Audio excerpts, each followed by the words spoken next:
Selamat datang kembali para abdi negara. Di zaman yang serba cepat ini, tuntutan publik kan semakin tinggi ya. Nah, gimana caranya kita memastikan setiap keputusan yang kita buat itu benar-benar mengena? Hari ini kita akan kupas tuntas caranya mengubah data yang tadinya cuma angka-angka menjadi sebuah kebijakan cerdas yang punya dampak nyata. Ini bukan lagi sekedar teori loh, tapi sudah jadi skill set wajib untuk ASN modern seperti Anda. Coba, mari kita renungkan sejenak. Pernah nggak sih Anda merasa sedikit ragu? Apakah program yang sudah dirancang susah payah atau anggaran yang jumlahnya miliaran itu beneran nyampe ke akar masalah di masyarakat? Nah, pertanyaan sederhana inilah yang jadi pembeda antara kebijakan yang biasa-biasa aja dengan kebijakan yang luar biasa. Dan hari ini kita akan cari jawabannya bersama. Untuk menjawabnya, kita akan lewati 5 tahapan penting.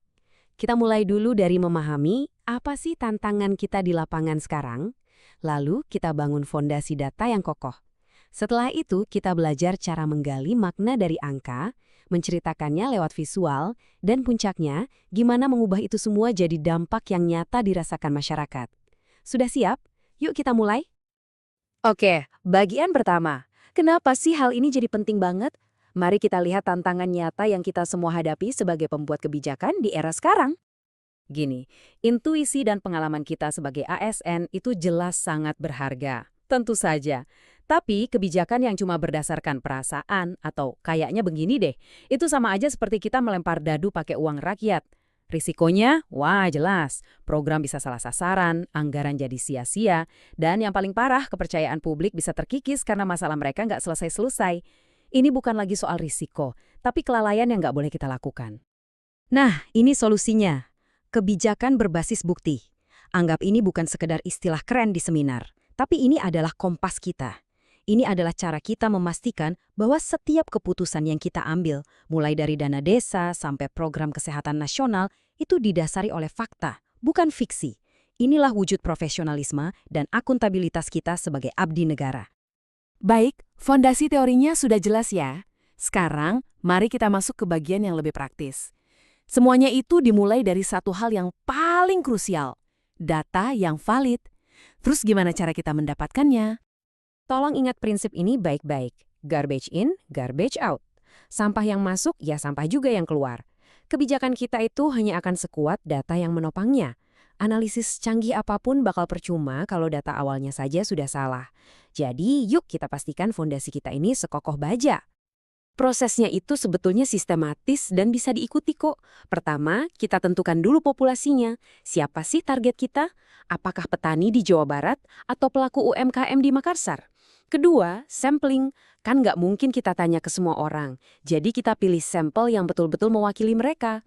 Ketiga, survei. Rancang pertanyaan yang netral dan langsung ke intinya. Dan terakhir, eksekusi pengumpulannya dengan cermat. 4 langkah ini adalah resep untuk data yang bisa kita andalkan. Dan coba lihat gambar ini. Ini adalah inti perbedaannya. Di sebelah kiri, kita mungkin cuma mendengar suara yang paling keras, yang paling vokal. Padahal bisa jadi mereka hanya mewakili segelintir orang. Nah, di sebelah kanan, dengan sampling yang benar, kita justru memberi suara pada mayoritas yang diam. Kebijakan yang adil itu lahir dari mendengarkan semua suara, bukan cuma yang paling nyaring.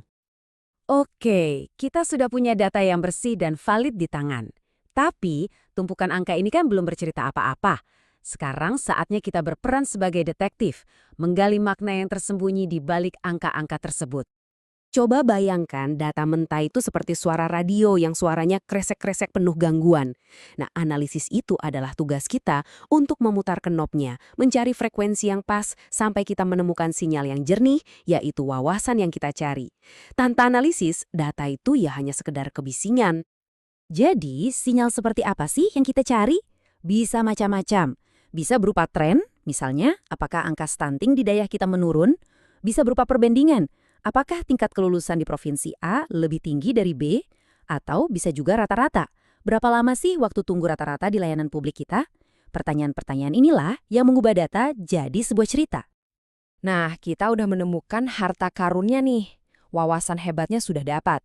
Tapi kan nggak ada artinya kalau cuma tersimpan di laptop kita. Tugas selanjutnya, dan ini sangat krusial, adalah menyajikannya. Gimana caranya? Dengan bercerita lewat gambar. Jujur saja deh, Mana ada pimpinan yang punya waktu untuk membaca laporan 50 halaman yang isinya tabel angka semua? Nah, disinilah visualisasi data itu berperan sebagai jembatan. Ia mampu menerjemahkan spreadsheet yang rumit menjadi sebuah grafik sederhana yang pesannya bisa ditangkap hanya dalam 3 detik. Coba perhatikan contoh di layar ini. Dalam sekejap, mata kita langsung tertuju kemana? Pasti ke wilayah B kan? Yang batangnya paling pendek. Tanpa perlu penjelasan panjang lebar, kita langsung tahu di sanalah ada masalah. Wilayah A sukses, tapi wilayah B butuh intervensi segera. Satu gambar ini bisa lebih kuat dari 1000 kata dalam laporan. Itulah kekuatan visualisasi. Sekarang mari kita rangkai semuanya. Dari masalah, ke data, ke analisis, lalu ke visual. Ujung dari semua kerja keras ini hanya satu. Aksi nyata yang menghasilkan dampak positif bagi masyarakat. Inilah alur lengkapnya. Kita mulai dari masalah, program kita ini efektif atau enggak ya? Lalu kita kumpulkan data yang valid. Analisis menunjukkan, loh, ternyata wilayah B tertinggal jauh. Maka keputusannya bukan lagi berdasarkan asumsi, tapi berdasarkan bukti. Kita alihkan sumber daya lebih ke wilayah B. Siklus inilah, dari pertanyaan ke aksi, yang menjadi jantung dari pemerintahan yang efektif. Jadi, apa untungnya buat Anda pribadi sebagai seorang ASN?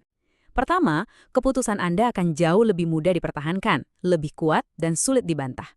Kedua, Anda menjadi penjaga uang rakyat yang lebih efektif dan efisien. Ketiga, dan ini yang paling memuaskan, Anda akan melihat kebijakan Anda benar-benar mengubah kehidupan orang lain. Puncaknya, inilah cara kita membangun kembali kepercayaan publik, satu persatu, lewat kebijakan berbasis bukti. Era membuat kebijakan berdasarkan kira-kira itu sudah berakhir. Pertanyaannya bukan lagi apakah kita perlu data, tapi apakah kita siap menjadi generasi ASN yang memimpin dengan data. Transformasi ini sedang terjadi, sekarang juga. Pertanyaannya untuk Anda, apakah Anda akan menjadi penonton atau justru menjadi motor penggeraknya?